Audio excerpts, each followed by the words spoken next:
Okay, here we are. Good morning, everybody. I'm gonna adjust a little bit here. Yeah, okay. Hey, how are you?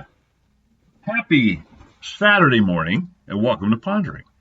I am, as you probably can tell, your host, Joel Rissinger, and this is Pondering, the show where we ponder all things, and then we talk about them, even the things you're not supposed to talk about, like politics and religion and money and sex and power and children and you name it, just about everything. But we do so, at least from your host's vantage point, we are doing it from a unabashedly, unashamedly, unapologetically Christian perspective. And we welcome other views to share. But we just ask that if we disagree, we do it without being disagreeable. We do this every Saturday morning, at least we have been, every Saturday morning from 8 to 9 a.m. We are going to start Lord willing, Monday morning at 7:30, a new trend here on Pondering, where we're Monday through Friday, 7:30 a.m. instead of Saturdays only. And I'll tell you why we're doing that. Good morning to Susie and Jim, Pastor Jim, by the way. Great to have you guys with us. We're doing this for one big reason. It might sound like we're trying to do more pondering by having more days, and yeah, I guess in essence we are. But really, it's about me having a day off. I'm making Saturday my day off and trying to be good as far as resting one day a week, because I haven't done that. I haven't taken time off in forever. So we're trying to do that. And if I work Monday through Friday, we do the show. It'll probably be 15 minutes to 30 minutes between 7:30, 7:45, maybe some days up to 8 if we have a longer topic every weekday from here forward. Good morning to Fred. Good morning to Sarah. Oh, wow. What a great crowd this morning. Great to have you guys with us. And anyone else I missed that may have joined us. And all of you listening via podcast on multiple venues, whether it's iHeartRadio, iTunes, Spreaker, however, we are glad you're with us. You can listen to this show, of course, live. And starting Monday, it'll be live every weekday, 7:30 a.m. Eastern Standard Time. Or you can download it and listen to it on demand 24/7, 365. You can go on Facebook. Since we'll be live on Facebook those times, you can go on after the fact and watch the video and listen, or click the link and listen to the podcast. So we're glad that you join us whenever you do it, however you do it, and how often ever you do it. Yeah. I don't know. I'm tired today, so I think my tongue was over my eye tooth, and it was hard for me to see what I was saying there.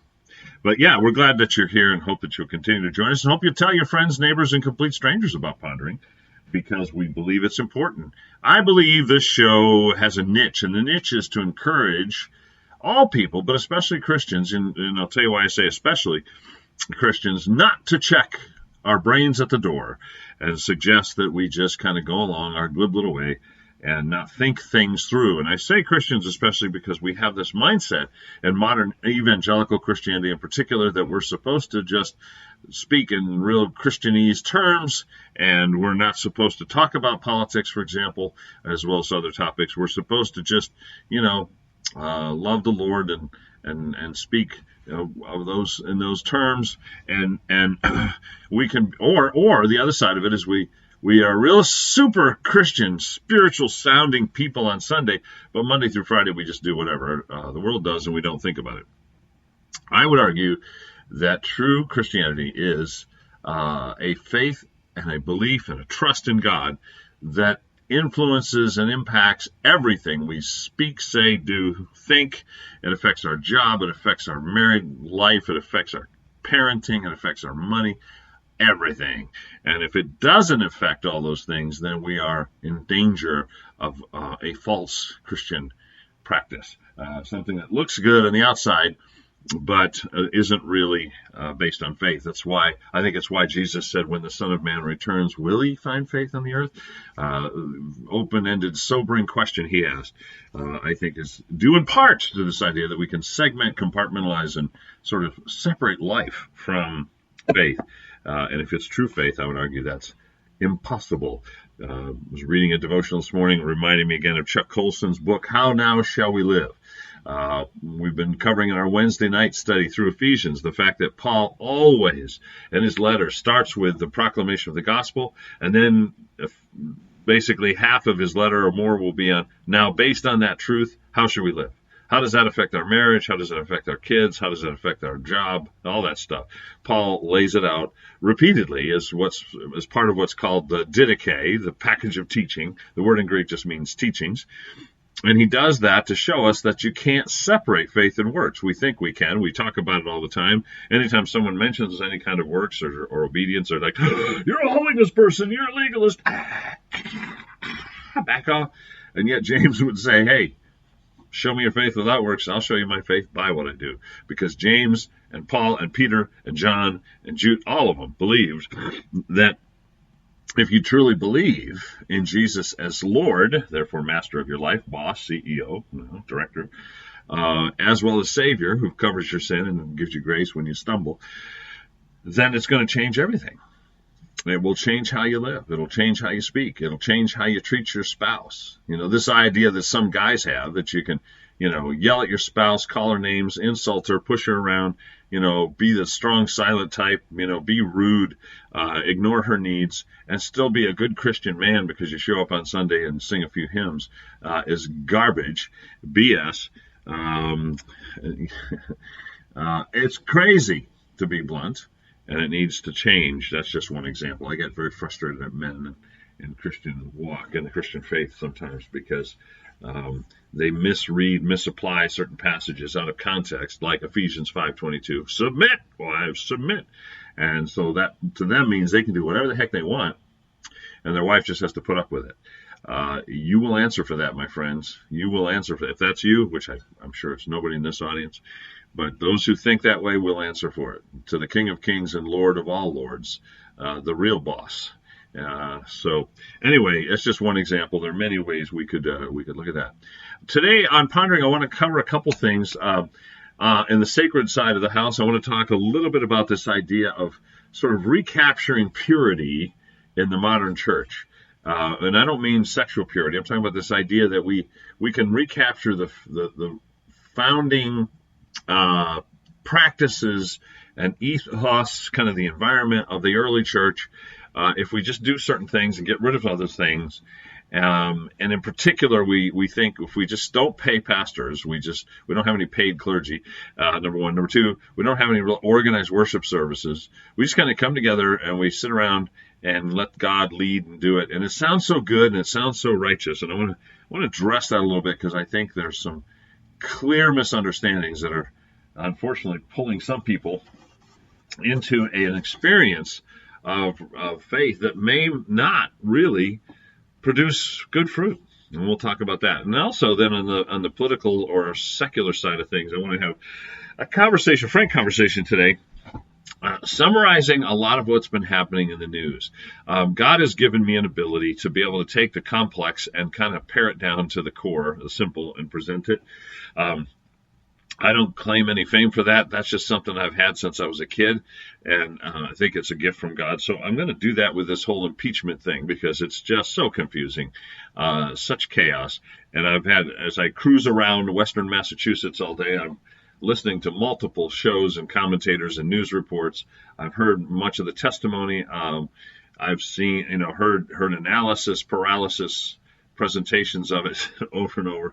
And I think at the core it's pretty simple, and I'm going to try to share that with you as much as I can simplify it here today. Because I think as Christians we should be informed, A, so we can pray for our leaders and for our country, and B, I think so that we can make sure that what we promote, say, around the water cooler, the coffee house, by the way, cheers to Susie and my other fellow coffee lovers. Hold on.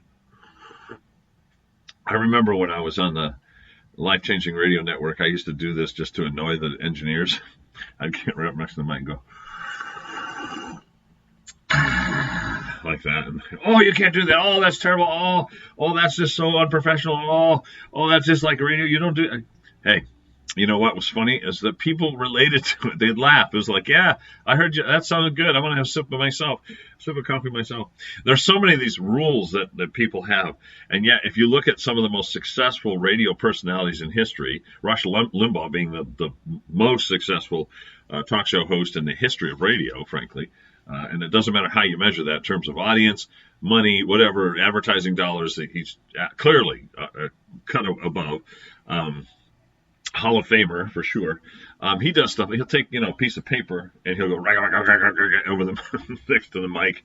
He'll sip coffee. He'll smoke a cigar and blow the smoke into the camera. So yeah, I would suggest some of the rules are a little passe. Anyway, I digress. So I'm going to go through those couple things with you today. And let me give a plug, first of all, to Lifeway Church, our sponsor. We are very thrilled. I'm very thrilled to be on staff with Lifeway, but also appreciate their support of Pondering, because Pastor Steve and our staff believe that it is good for us to think things through and to use our brains and our Christian faith as the basis for all of our comments and thoughts and opinions and positions. So tomorrow, Lifeway will, as we do every Sunday, have two services, 9:30 and 11:15 a.m. We have kids' church, nursery, all programs running in both services, and a wonderful kind of coffee hour in between, or coffee 45 minutes, I guess it is, in our new hub cafe, which is just, I love it. I absolutely love that room. I think it's very cool. So come have some coffee, have some goodies, join us. And if you're far away traveling, you can also join us online. We broadcast the message and our announcements, at least, on the Lifeway Church page on Facebook, the Lifeway Church page. And you can also look at past messages and services that way too, as well as at lifewaych.com, where if you have questions or want more information, you'll find it there, lifewaych.com. Or you can call 860-436-9216, 860-436-9216. Here on Pondering, by the way, if you want to participate, hey, good morning to Lisa. Long time no see. Good to have you with us this morning. If you want to participate, you can do so on the live stream right here on the Pondering Radio page. You can also email ponderingradio@gmail.com, Pondering Radio, like one big word, @gmail.com. Or you can call 860-500-7163. Leave a message if we don't answer, and we will listen to it. And if it's something you want to have shared, even on the air, we can replay it for our audience at a later time. Again, starting Monday, program will be 7:30 Eastern Standard Time every weekday. And then yours truly will take at least one day off on the weekend because he's not getting any younger. Although this gray and the bags under my eyes, I have put there to make myself look distinguished. Those are not real. Just to let you know. All right. So hope you guys are doing well. Love to hear your plans for the weekend, how things are going, what you're up to. If you want to share that on this live stream, we would gladly read it and share it. I hope your Thanksgiving plans are coming along well. And may I say in advance, happy Thanksgiving. Thanksgiving morning, we will not broadcast. Actually, Thanksgiving morning and the next morning. So Thursday and Friday of next week, we will not be on the air. I am taking my family to Vermont. We have friends who have a cabin there. They kindly, generously loaned it to us. So my wife and Shelly, Alex, the grandbabies, we're all going up to Vermont. We're going to actually eat Thanksgiving dinner out at a tavern near the cabin, and so that the girls don't have to do so much cooking and carrying goodies up there. And we're going to stay for a couple days and come back on the weekend. So we're looking forward to that very much. I love Thanksgiving. Favorite time of year. Love the fall. There's a lot of great memories that go with it for me, from hunting with my father, my uncles, my grandfather, cousins, to doing crazy family things on Thanksgiving Day, some of which I've shared on the program before, and just the food. It's, hey, if you can't tell, I do enjoy eating. I know it's hard to imagine. Work with me here a little bit, okay? But I love turkey. I could eat turkey almost every day. I love turkey. People think you can't eat leftovers. Gosh, send me your leftovers. I'll eat them. I love turkey. I love leftover stuffing. Oh, I love making omelets the day after Thanksgiving, and I put in all the leftovers, man. Turkey, stuffing. If people want it, cranberry sauce. I put in gravy, little mashed potatoes. My daughter makes the most delicious mashed potatoes with sour cream and some kind of mix with chives, and it's off the charts. So yeah, we put that in there sometimes, and cheese, tons of cheese. So yeah, I'll eat your leftovers for you. if you have a problem with that. But I hope you have, in all seriousness, a day of thanksgiving, giving thanks to the Lord God for all that He's given us, for all the phenomenal blessings we have, just being part of this nation, just being blessed, as Tom Hansen often says on the program, just the blessing of being born here. We had nothing to do with that, but the fact that we are and we were carries with it tremendous blessings, because our forefathers in this country did believe that God was the source of every good gift. And in fact, this country needed to be founded on principles of freedom that were found in His Word. And because they took that posture, we all benefit. Now, sadly, we are in a time of division and rift, unrest, disunity in this country like I've never seen in my 57 years or more now. I've never seen it like it is now, and it's a little frightening. Of course, we've read the end of the book, so we know who wins, so we can hang on to that. But make no mistake, from the impeachment trial we're watching to even different theological ideas being thrown around inside the church, we're at a time where the enemy is trying to split the country in half. And there is a very clear dividing line that's getting wider and wider and wider, a gulf between the two positions, if you will, that we need to be aware of, because the goal the enemy has, of course, is always to divide and conquer. A nation divided against itself cannot stand, right? We have to be one, but to be one, we have to agree on certain principles. And unfortunately, the principles our nation was founded on, freedom, individual responsibility, not government control, but more individual freedom, the faith of our fathers, believing God was the provider of every good gift, that His Word, His law, His principles ruled, mean to be the basis of what we do. Those concepts are very much under attack, and those who support them are becoming more and more marginalized, and it's about 50-50. I mean, if I really want to simplify it down, but I think those that would stand against those things are gaining ground, and we need to be aware of that. We need to stand together. Good morning to Richie. Great to have you on board this morning. You miss me? Well, hey, man, I'm here. Here I am. There are a lot of people miss me. They throw rocks. They miss me. They throw, I'm just kidding. Just kidding. No, it's good to see you too, brother. Glad you're here. So let me start with the what do I want to call it? The impeachment circus that's been on every day in the news.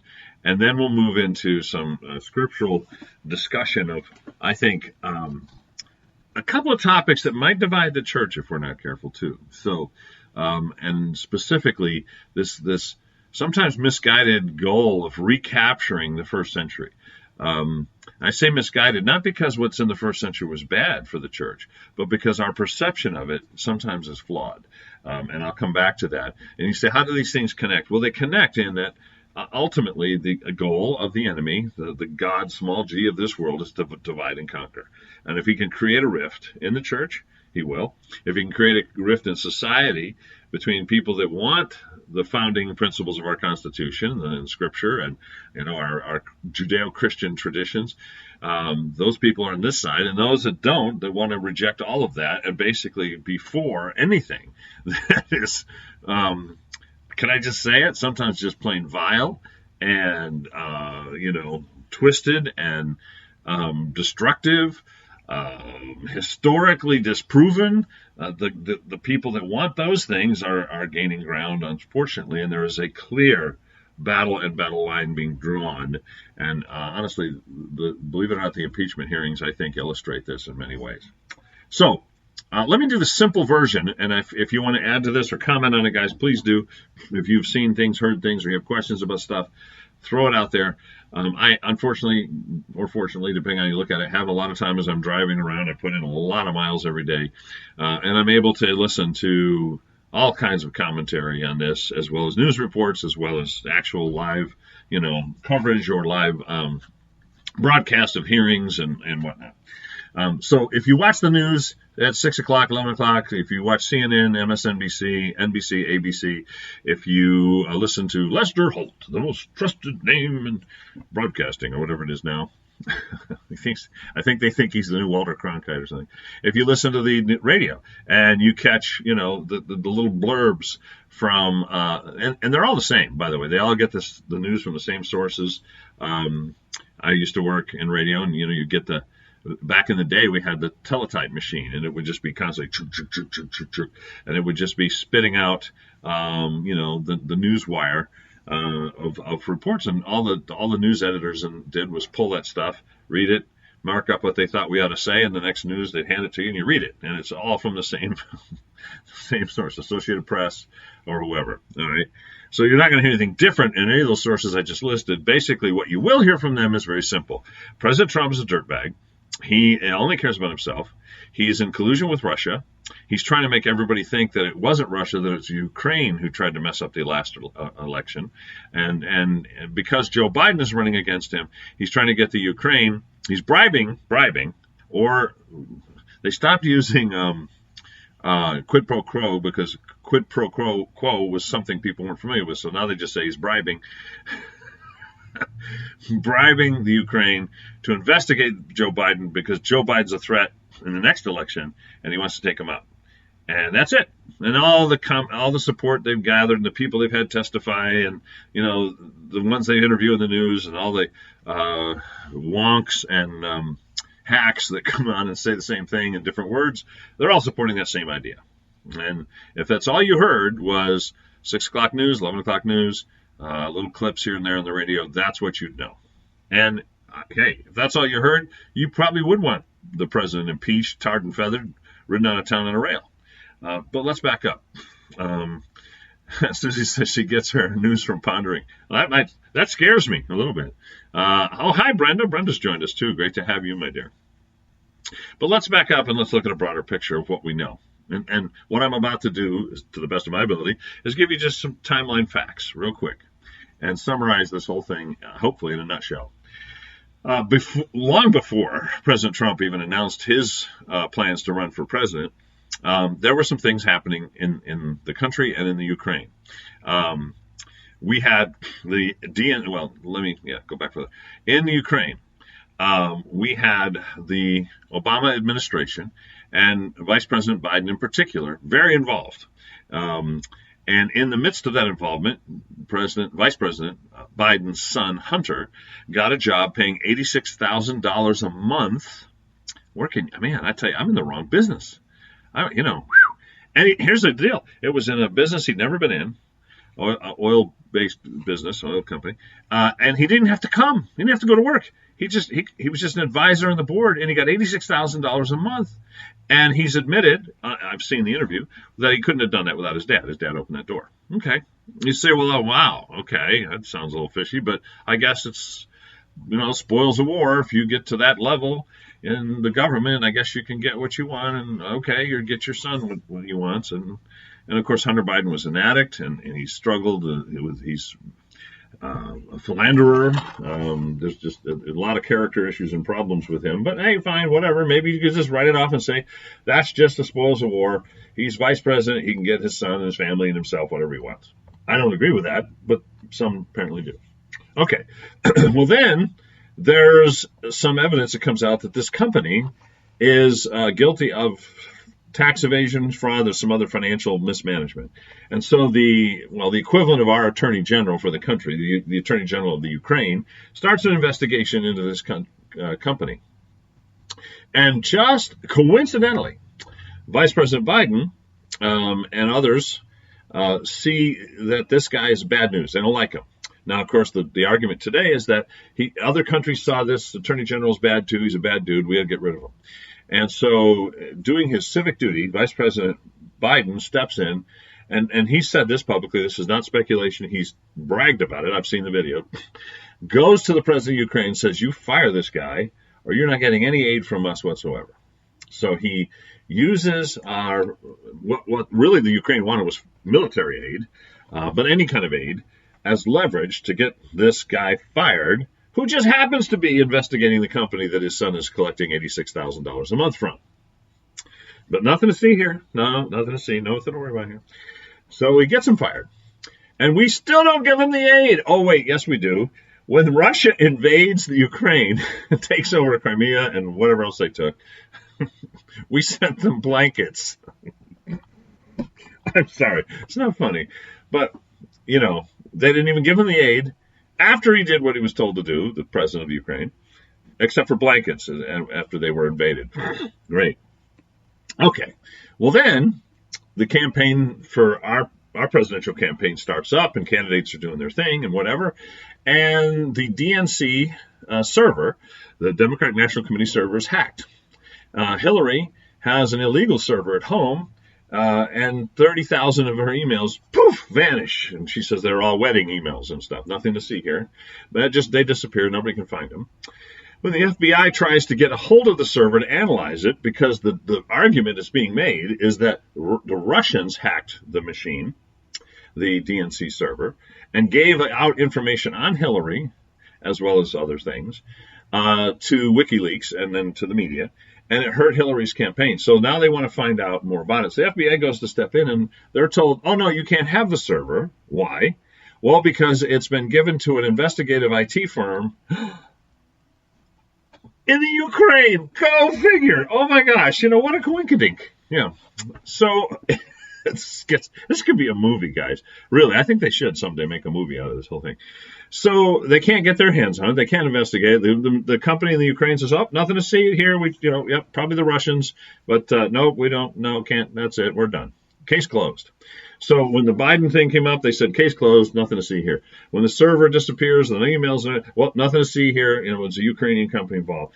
3 or 4 officials in the Ukraine stand up and start making public statements against Donald Trump during the campaign, saying that he's crazy, foolish, whatever. He should never be president. Again, just a coincidence, nothing to do with anything. Okay. So when President Trump gets elected, right away, and there's evidence of this that's been published, you can Google it, he starts an investigation into Ukraine.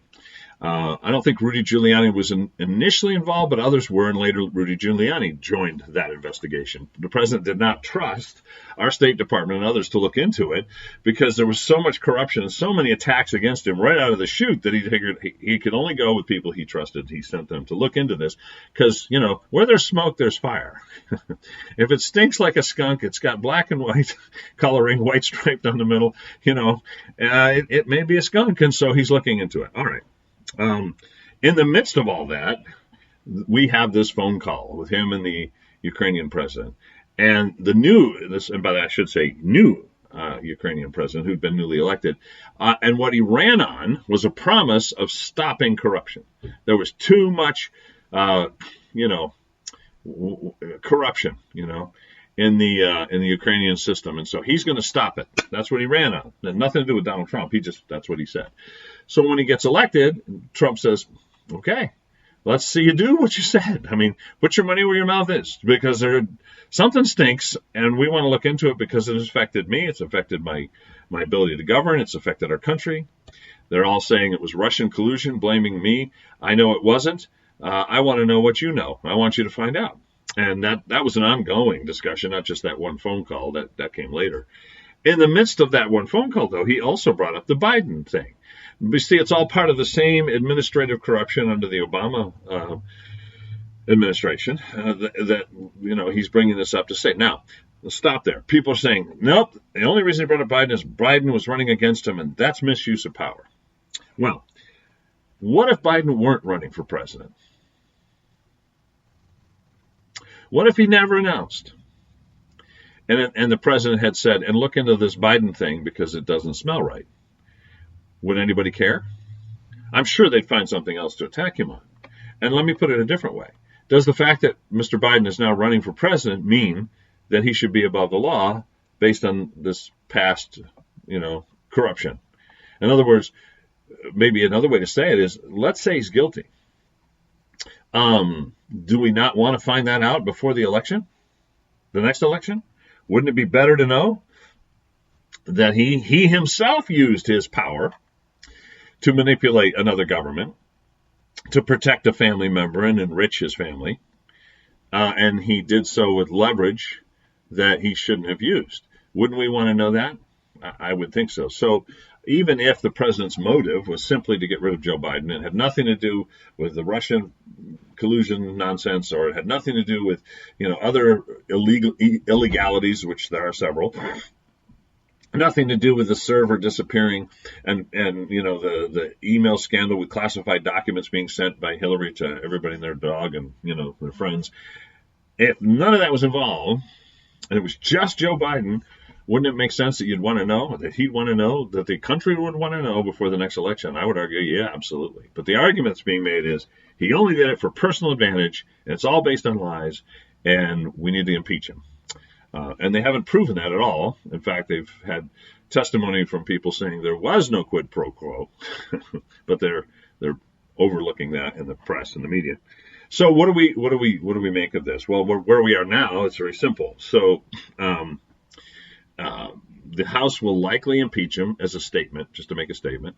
The Senate will not, and they may do an investigation because coincidentally, it's not really coincidental, but coinciding with this is an investigation by William Barr, our Attorney General now, looking into the rest of the last election and the corruption there and the Russian scandal and the whole collusion hoax.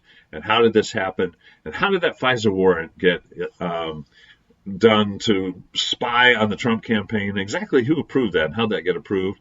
And yesterday there was a bombshell dropped where they found that the warrant, FISA warrant, was based on a document that had been doctored by an FBI agent, that it wasn't the original document. And so the warrant may have been granted based on lies. And if that's true, which it sounds like it is, oh my gosh, there will be a mushroom cloud rising over Washington, D.C. as these two factions begin to just really go to war. The simple version of this, folks, is this.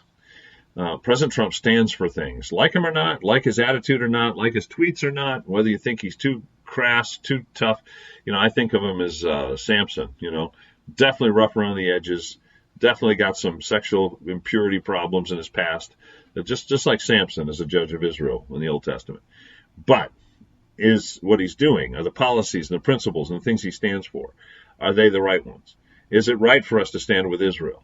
Is it right for us to stand against abortion, especially late term and even post-birth abortion? I mean, how evil, genocide. I mean, it's crazy.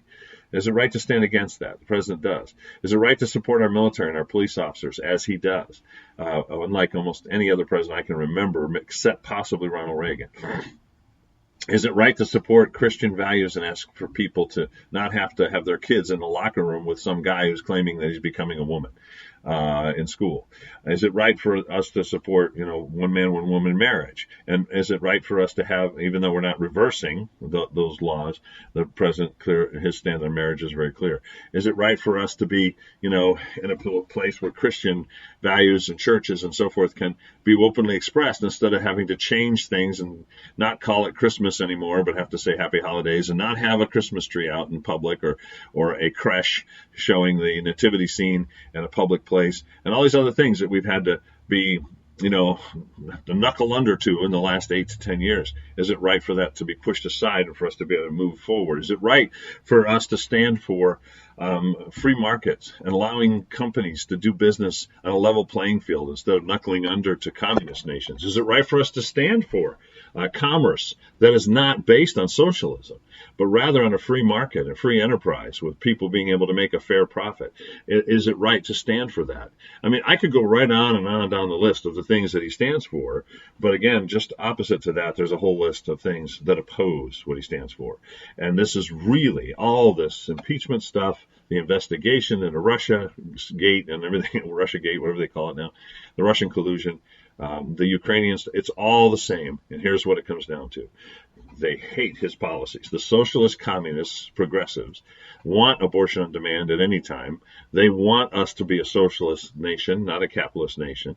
They are opposed to Judeo-Christian values being front and center, would like them to be pushed aside in favor of Islam and other faiths. They are not at all in support of Israel. They'd love to see Israel, wiped off the map, and give away more and more and more of her territory.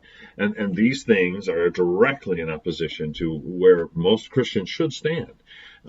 So it's really not about the president. It's not about his tweets. It's not about his personality or his lack of discretion at times, which I don't support. It's about values and principles and policies that the progressive, liberal, communist left does not want in place. And they will do anything, bear false witness, whatever it takes. We've seen false witness. We've seen people contradict their own testimony during these impeachment hearings. Say one thing at the beginning, and by the end, they've recanted the whole thing. They will do whatever they can to stop that. And we need to see the difference. Pray for them, but also stand not, with a person or personality, but with the principles and policies and truths that have made not only our country great, but have always blessed God's people because they come from his word. And I see Christians attacking Trump because of his tweets, and I see people just getting some confused because of what they heard on the news. He that answers a matter before he hears it, the Bible says, is a fool. So we need to look into this stuff. Not everybody can do what I'm able to do because of my job, but if you have questions, send them. If you hear something, you go, what? Check it out. Google it. Look deeper. Don't just take the sound bites and the little summary, nonsense from the news, because I can tell you there's an agenda there, and the agenda is not to support the things that we as Christians value. And I've listed many of them, but there's more. All right, let's see what we got here. Several comments flowing in. Richie says, how do you get that job? Yeah, the $86,000 a month, huh? I know. Yeah, Sean Connery could be in that movie. That'd be cool. Trump said if he's impeached, he wants a trial. Yeah, so if the House impeaches him, he wants a trial in the Senate. And the reason he wants a trial in the Senate is he wants to call witnesses, including Hunter Biden. He wants to call all kinds of people to the stand. Comey will probably be called. There'll be others. And that could get real ugly for the other side. So I think there's a possibility they may not even impeach him because they don't want it to go to trial in the Senate, because they don't want this stuff public. We'll see. We'll find out, I'm sure, in the next few weeks. Richie says, I love Trump. He's not a something. We lost it. He's not bad for business. No payoffs. Yeah, follow the money. Yeah. All right, good stuff. So that's one thing. Questions, thoughts, comments, share them. The other thing I mentioned is this sort of tendency, and this is part of the same strategy, divide and conquer, the enemy plays. This one has to do more specifically with the church, though. And it's this idea that we can recapture the first century environment. And if we do, we get rid of paid clergy. Can't pay them anything. That corrupts them. I had someone kind of attack me this week for my website, that I have books I sell and workshops, and two different people attacked me that I shouldn't be charging for this, that pastors shouldn't be paid, et cetera, et cetera. And the problem with a lot of this is that they're trying to go back to something they think existed that, honestly, if they looked closer, they'd find it doesn't exist. But let me deal with the money thing right up front. This is 1 Timothy 5. Now, 1 and 2 Timothy and Titus are considered the pastoral epistles. These are the epistles that tell us how to do ministry, how to run, things, how to organize, how to structure churches. This is our biblical basis for whatever polity and approach we use in our church, in our churches. And in this context of explaining this to Timothy so he can set up the churches in Ephesus appropriately, he says the following, Ephesians 5, verse 17, the elders who are good leaders should be considered worthy of an ample honorarium, especially those who work hard at preaching and teaching. For the scripture says, do not muzzle an ox while it's treading out the grain, and the worker is worthy of his wages. And so very clearly, right from day one, this is written about 60 AD, give or take, maybe 65 AD, the church says, hey, someone's working at the gospel, this is what they do, they should be supported by the gospel.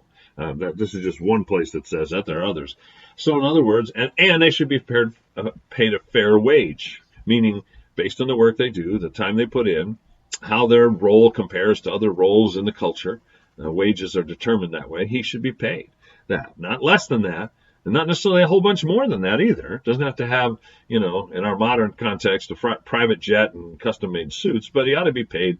And I would say the typical church should look at like what a high school principal gets paid in their community, or a tenured teacher maybe, because that's probably in line with the same education requirement, hours, similar job description, but again without the spiritual focus, of course. But if you want to find what the wage should be in your community, that's a good place to start. And we've got all kinds of salary surveys out there now in the body of Christ that churches can use, and yada yada. I'm not going to get on that path, but the fact is those things exist as resources to help people figure out what they should pay a pastor. But the idea that paying him at all is corrupt, and we got to stop that to get back to the faith once delivered, obviously is contradicted right here, as well as other places. So, it doesn't mean pastors should be rich. On the other hand, they don't have to be impoverished, which unfortunately many are. It is sad, sad, sad, deplorable, as a matter of fact, and we will pay for it. We will answer for it as churches when Christ comes, if not before, to see how sometimes pastors are treated. And I've witnessed that, and I've experienced some of it in my own life in ministry, where people want you to have, the equivalent of 2 master's degrees, which, an MDiv is probably twice the work of some master's programs. It's like 95 hours as opposed to 45 hours. They want you to have a bachelor's degree, an MDiv or equivalency, multiple years of experience. They want you to teach. They want you to counsel. They want you to preach. They want you to organize and budget and plan and strategize and do, event planning. They want you available 24/7 on demand. And if you could do it for free, that'd be great, Pastor. And I have friends in ministry who are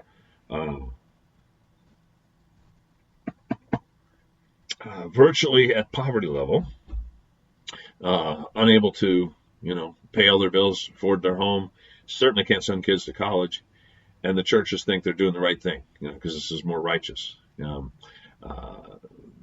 passage I just read, among others, absolutely destroys that argument. I had a church tell me once that they thought that they should be able to pay the secretaries $3 or $4 an hour less than the average office administrator would make in their community because it was a church, and they should get a free musician or musical person that would come in 20, 30 hours a week for free, and they should have an office. They even thought that it was better because in the past they'd had a full-time office person that they didn't pay her anything. She did it for free. And that the pastor should be paid about half of what the rate of the normal principal, local high school principal would be paid. And this was their position because that was better stewardship. That was good stewardship. And they were following, the principle of being good stewards of the Lord's money. Well, the Lord spoke, didn't he, here? And said the labor is worthy of his hire. So, listen, having said all that, the Apostle Paul was a tent maker. And purposely didn't take money from individual churches because he wanted to be able to work with all the churches and have no bias. And he supported himself. And I've done that for years myself. I've been bivocational more than not. I've been full-time a few times in my ministry, but for the most part, I've always been bivocational. I have my own business.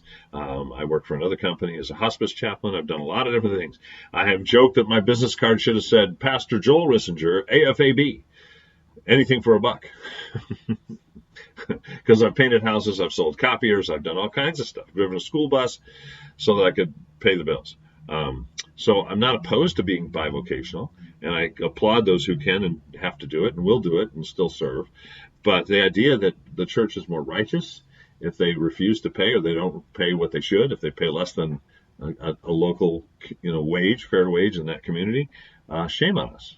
And it may be why we're closing 3,000 to 4,000 churches a year, more than we're starting, which I'm no math genius, but that tells me we can't do that for long if we want the church in America to survive. So this idea of recapturing purity by not paying, spiritual leaders fair wage is not. You can see who's really behind that based on the fruit. I think you can tell that is not a God thing. The other thing that happens is we get this idea that if we just get people together, maybe we don't even have spiritual leadership. We don't have elders, we don't have deacons, we don't have pastors and associate pastors and whatever. We just get together and we just sit there. And if the Holy Spirit wants to do something, he'll do something. We point to 1 Corinthians and say, this is how things are supposed to flow. Well, there's a problem with that. And the problem with that is that the church in the first century was not a Quaker church. You see, a lot of people don't realize, but what they're pushing for many times is what is part of Quaker tradition. In fact, ironically, yesterday I was at a facility where I serve a couple of people as a hospice chaplain. There's a beautiful woman there. I just love her, and she's terminally ill, and she lives with her husband, and they're both in their 90s, and they're just a sweet couple, and I got to spend some time with them yesterday. And I didn't realize it, but the facility they're in was actually founded by Quakers.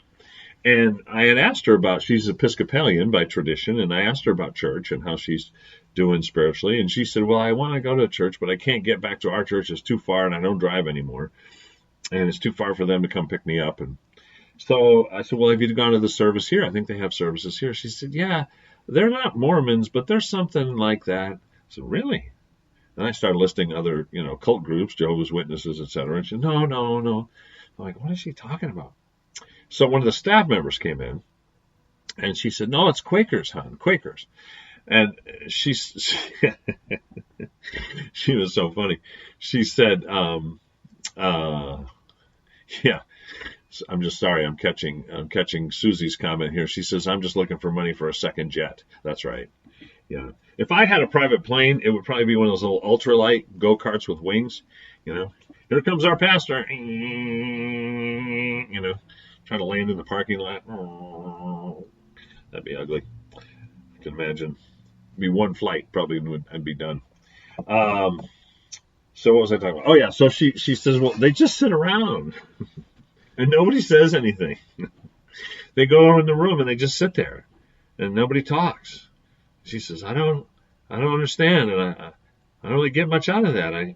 I'm used to worshiping, and we have scripture readings, and we just sit in the room and stare at each other. And that is kind of what a Quaker service often is, because if nobody feels inspired, they don't say anything. And there are many meetings where they just sit there for an hour or two and get up and go home. I could do that at home. There's no fellowship there. Now, I don't want to mischaracterize, because not all Quaker services are like that. And I think there's some wonderful things about the Quaker tradition too. So I don't want to beat anybody up here, but I will say that is not what the experience was in Corinth. Obviously, in fact, many of Paul's instructions to the Corinthians were to counter wild, crazy, out of control stuff that was happening in Corinth, not sitting silently staring at each other. Things were out of hand, and so Paul's trying to put some parameters on the worship. But we shouldn't take the parameters to be sort of the prescriptive formula for liturgy from that point forward throughout history. And did they have people share? Absolutely. And was there more than one? Yes, absolutely. But was it, for lack of a better word, structured? Yes. And that's what 1 Corinthians is attempting to do, is to put some modest structure, frankly, pretty wide parameters around what had become absolute chaos. So when we look at sort of recapturing the truth, recapturing the faith once delivered, recapturing the heart of the early church, to get away from stuff, and realize this, guys, many times stuff that's written and done in modern Christianity to get back to that first century period is a reaction to sin. It's a reaction to something that shouldn't have happened to begin with.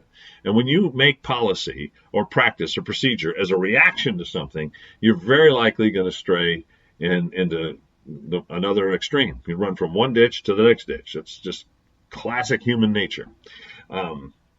I totally get it that there's abuse of power by pastors and priests and leaders. I totally get that there's abuse of money by pastors and leaders and priests. I get it. I totally get that there are situations in church that are out of control where people are I've told a story in this program about being at a service where a guy was spinning and dancing, and got dizzy and lost control and spun right across the sanctuary into the drum set and the worship team, and cymbals are flying and everything else. I've seen it. I get it. And, and a reaction to that would be, okay, we're just going to sit here now and we're just going to sing a couple hymns, and nobody dance, nobody move, nobody speak out. I understand that's what happens. We go from one pendulum extreme to the next pendulum extreme. But let's just stick with the scripture, right? Let's just look at the word. There were pastors and leaders in churches in the first century. It wasn't just everybody randomly sitting around staring at each other until someone felt inspired.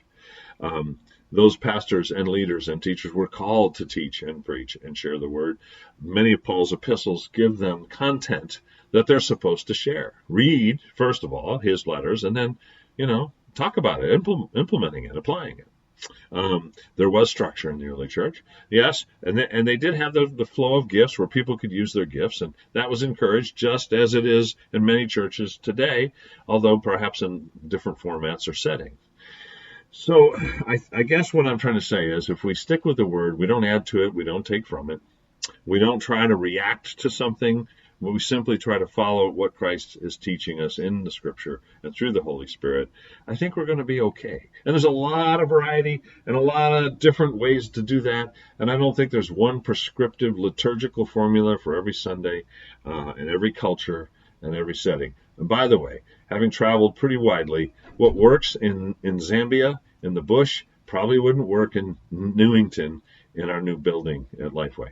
And what works in Haiti would probably not work in Europe. And what works in China and has to be done in China would probably not be appropriate in South America. Not just because of language, but because of culture too.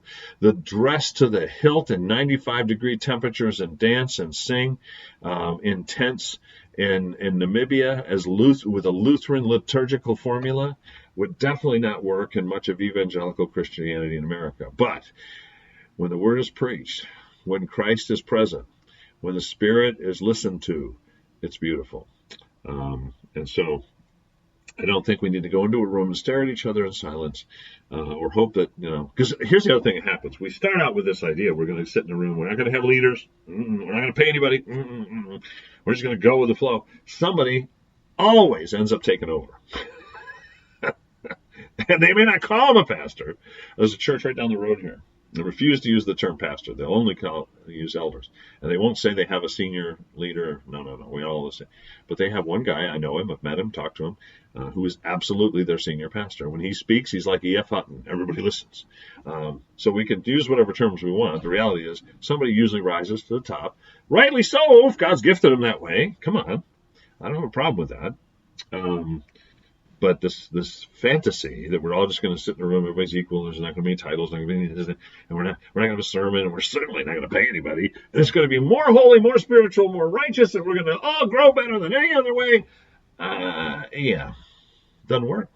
Now, we can still have within the structure of the church life groups or small groups where there is more parity, although you still have a leader. And that's all good, and we use that very extensively. We have a very high percentage of our members at Lifeway involved in life groups, higher than most churches will ever achieve. 70, 80% or more at times involved in life groups, depending on the semester. And I'm all about that. But we shouldn't think that is then the new norm, and that we shouldn't have leaders, and that if we get to be large and the leader has to work full time just to keep up with the needs of the people, that he shouldn't be paid. That's not biblical. And it's not healthy. And fighting for it just creates division, which then allows the enemy to step in and devour the stray sheep. So just another example of the divide and conquer thing that we as God's people probably should stand against. All right, let's see what we got here. Susie says, if someone's willing to work other jobs to be able to preach the word for free, that looks good for them. If a group is willing to have someone preach the word and not pay him, that's a horrible... Oops, hang on. I don't know why it's not letting me see more. Oh, here we go. If a group is willing to have someone preach the word and not pay him, that's a horrible thing. I think it's a shame that our church leaders are among the poor. Yeah, and the other thing I would tell you is that the church in general in America is considered the worst place to work. So when you have these surveys, best places to work, typically churches are at the bottom, and also the worst to do business with. Having worked with companies that do business with churches in the past, in the IT world and office equipment, Nobody wants to work with churches. And when they dole out the vertical markets, government or schools, manufacturing, retail, they come to the churches. Everybody's, oops, sorry, a little glitch. When they come to churches, everybody's like, no, not me, I don't want it. It's usually the new guy, right? The new recruit, the low salesman on the totem pole gets assigned the church vertical market because they're cheap, they don't pay on time, and they complain about everything. Wonderful witness for Jesus, huh? And I'm passionate about seeing that stuff change. Good morning from Maine. Good morning, Ed. Great to have you. Faye, good morning to you, my dear. Great to hear from you. I'm glad you're online. Hope you're doing well. Susie says our pastors are supposed to be able to brag about our generosity to the poor, but also how we treat our leaders. Yeah, and listen, I would rather see a pastor that wants to work full-time, part-time to support himself still get paid, whatever the church can do. Because he can always turn around and give it back, can he? Right? But to expect that's biblically, as I read in 1 Timothy and elsewhere, it's a problem. And honestly, if you don't want your pastor to be bivocational. I've done it for years. Trust me, it is not the best case scenario for the church. You want him to be able to focus on what the church is doing, reaching the lost and building them up in the Lord. Reach and teach is the two parts of the Great Commission as I see it and often explain it. You want him to be able to think of that and focus on that and not have to put on different hats every 5 minutes, and every time the phone rings, look at the number to figure out which role he's in now. It's not good. It isn't good. I mean, it sometimes has to be that way, but it's not the preferred thing for the church. Hebrews says, obey those that have the rule over you. The word obey doesn't just mean submit to everything they want, but it means support, it means validate, it means follow through on what they're teaching, because it says don't make their work a burden. That would be of no advantage to you. And when the pastor's burdened with 3 or 4 jobs and not enough income, it is not good for the church, not good for the individual member. It's not good for the person who needs them and he can't come because he's had another job. Hello. So it's just one thing among many, but I see this stuff, I hear this stuff, and sometimes it gets levied at me. Even I wrote back to one of the persons who made that statement, and unfortunately they gave me a bogus email, so it bounced. It didn't go to them. But I said, well, I mean, honestly, I hear your concern, but I've been bivocational for years. There have been times I've taken no money from the church. My books I give away more than I sell. But hey, do I think a pastor should be paid fairly? Yeah, because the Bible says so. And I was going to point out those verses to him, but unfortunately he lied about his email address. He just wanted to take a shot across the bow and then run away. So anyhow, I just think as people we need to be able to know the truth. As Jesus said, you should know the truth and the truth will set you free. Whether it's the impeachment hearings or whether it's this fantasy image of recapturing the first century, we need to be understanding the truth of history, the truth of the word, standing for the truth and focusing on what matters most. And what matters most is Jesus and his mission that he's called us to reach the one, as we say at Lifeway, connect them to God, connect them to other believers, and connect them to the world at large to bring more into the kingdom. That's really what matters. And a lot of this other stuff just becomes a divisive distraction that can hurt us. So that's all we have time for today. Thank you for joining us. And remember, Monday morning, 7:30, we'll start this new gig. Weekdays, 7:30 a.m. Eastern Standard Time. Tell your friends, neighbors, and complete strangers to join us. Do not check their brains at the door. Don't let them do it. No, don't let them do it. Have them join us on Pondering. You can comment even after hours as you watch the videos or listen to the podcast. Right here on the Pondering Radio page, or by calling 860-500-7163. Or thirdly, you can email ponderingradio@gmail.com. In the meantime, until Monday morning, God bless you guys. Stay in the Word, keep praying, and keep on pondering. Bye for now.